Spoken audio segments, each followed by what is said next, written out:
Hey, Knicks fans, welcome back to the show. Before we get started, please like the video, subscribe to the channel, and let's get into the topic of the evening, right? The new season is in front of us. Last season is fading in the rearview mirror, and it is fading fast into the distance, folks.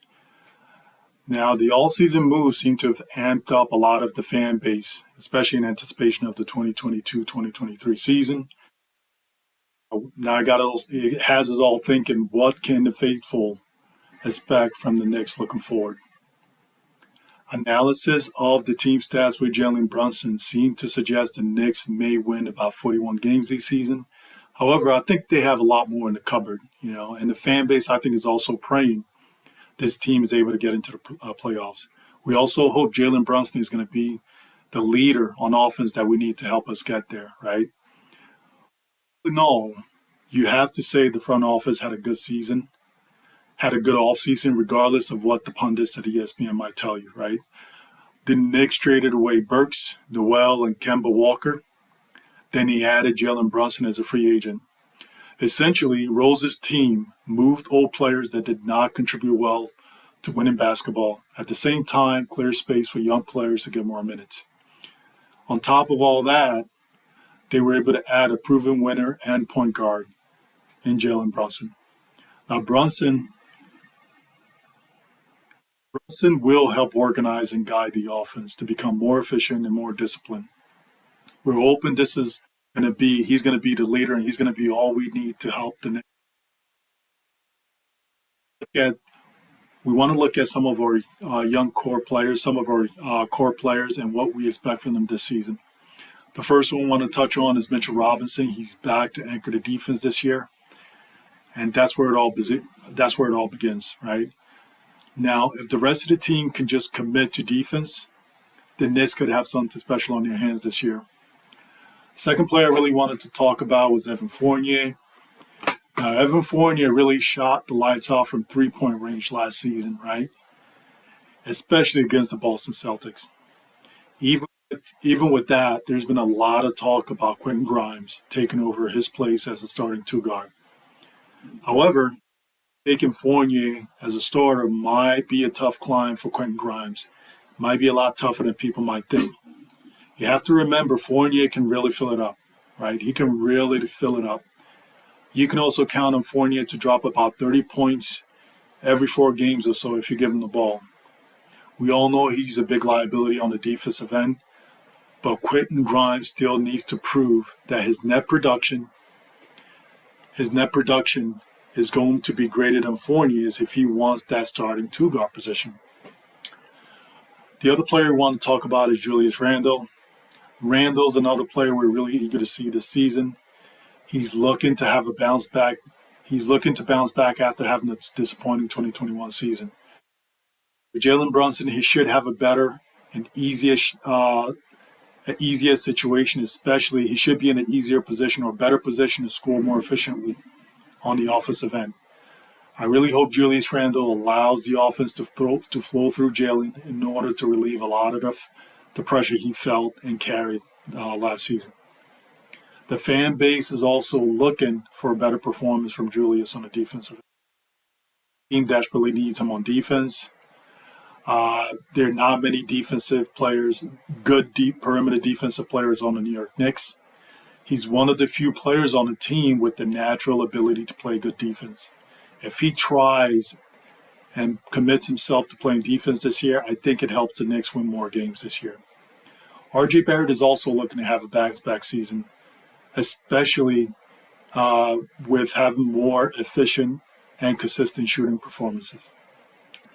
He really worked hard in the offseason with his finishing and off-the-dribble shooting, and fans are really excited to see if it translates in an NBA game, right? Are we going to see R.J. Barrett finish better at the cup? He was one of the worst in the league at finishing at the rim. We're going to see him actually make some more jump shots off the dribble. I feel like you can count on one hand how many times, maybe on two hands, how many times R.J. Barrett actually made a shot off the dribble last season. So it's really important to see if he's actually made improvements in these two areas of his game.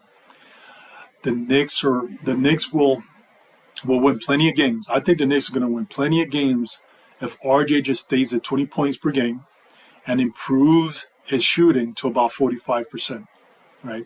The kid has the clutch gene, right? We all see the talent he has. We're just waiting to see the rest of his game round out to see him become more polished. RJ is a player every fan is excited to see this season. We're all excited to see if he's really improved, if he's taken the next step, and to see how far he might be able to help this team go. The other player I want to really talk about is actually the other set of players I want to talk about is Obi Toppin, Cam Reddish, and IQ.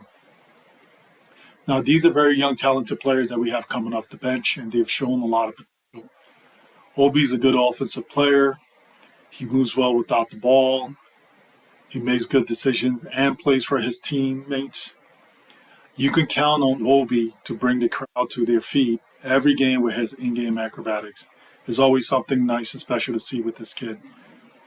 IQ became a good guard, a good point guard the second half of last season. I know it might be a little hard for people to see it, but you really have to look at his stats the second half of the season and see how well he played the second half of last season. He really basically had an impact in a lot of the games the second half of the 2021-2022 season. Also improved, and he did a great job controlling the game. In my opinion, I feel like IQ is more than Lou Williams. I think he's going to be better than Lou Williams.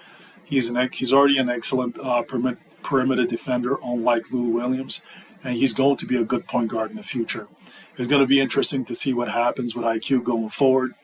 It's going to be really hard to keep this kid off the floor. So it's going to be interesting to see how it all shakes out.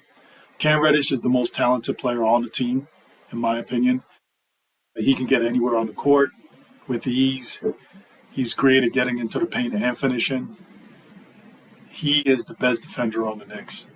I think he could be a this team if he just becomes more disciplined on offense and work on his spot of shooting.